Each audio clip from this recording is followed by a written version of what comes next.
This is a video to explain some lock-on devices. This one here is an elbow lock. It's two pieces of steel that are welded together at an angle that makes it easy to poke your arms in and lock into that central pin there. They also can be straight, and in that case you'd be wanting to lock one arm in each, you and one other person.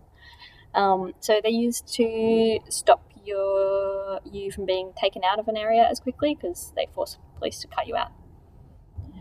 The way you lock onto that pin is with this little bracelet.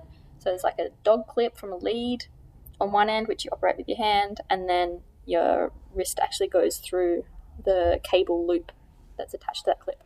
Some safety things are to make sure that there's nothing sharp on the inside of the pipe that could cut your arm if the police tug on you, and also to wear long sleeves or bandage the arm to protect it. You want to be locking on with something strong like cable with dog clips, so that if the cops tug on your arm, that cable can't break and it discourages them from doing that as an approach to get people out. You also want to make sure that the lock-on is well fitting and there isn't a big gap around your arm, that it can fit comfortably in there, but cops wouldn't be able to get down with wire cutters or something to just snip the cable that attaches you to the pin. The locks and D-locks, which we'll also talk about, are great for getting into places that you wouldn't be able to access with some sort of bigger blockading device. You can carry them on your body. You don't need a car or lots of people to bring them in. D-locks in particular are good for fiddlier, smaller areas like fine gates. So in this situation where we've got a weapons factory next to just a public building, first what you'd want to do is to scout the area and get a sense of what's happening. So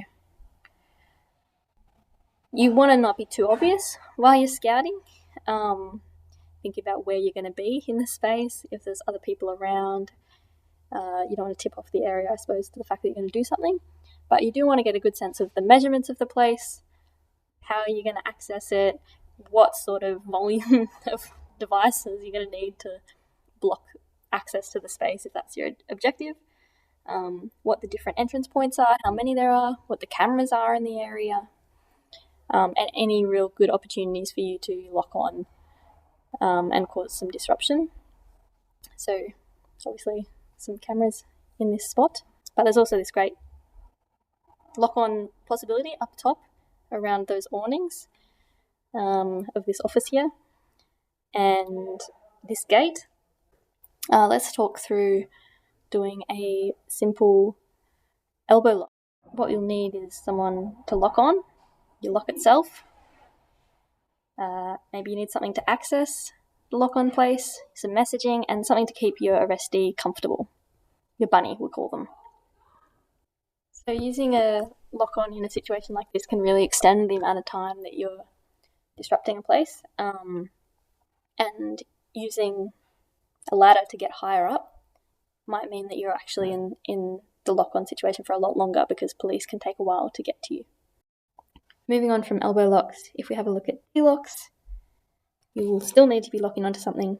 Could be the fence, the gate, but in this situation, our bunny's going to lock onto their car. They're going to lock onto the steering wheel maybe, and you're going to need someone to protect them until police arrive just in case anyone comes because they're in a pretty vulnerable position. So you want someone that's going to make sure that they stay safe.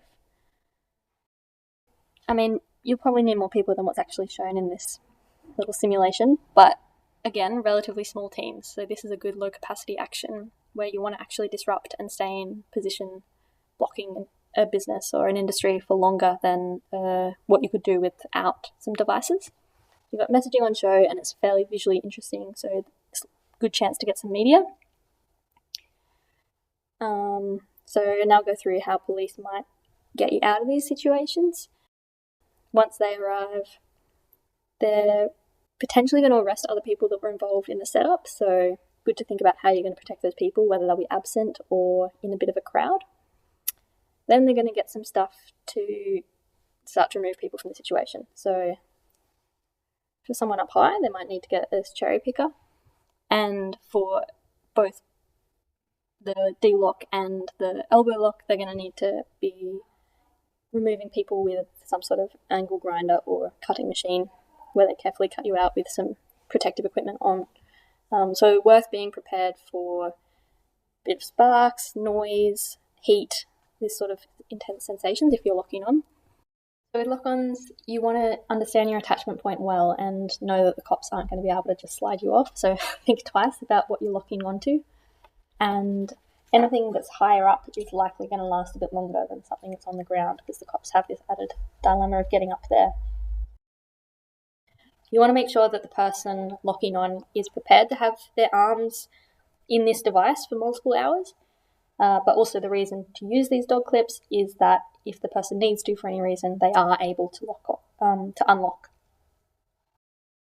So lock-ons can contribute some really effective disruption to a protest. If you've got someone that knows how to weld and can knock one up, alternatively they can be made out of PVC pipe, but obviously that's a lot quicker to cut through for the police. It's important to make sure that the bunny has what they need to be comfortable in their lock-on situation, but also to be aware that the cops might take that stuff away as part of their approach of removing the bunny.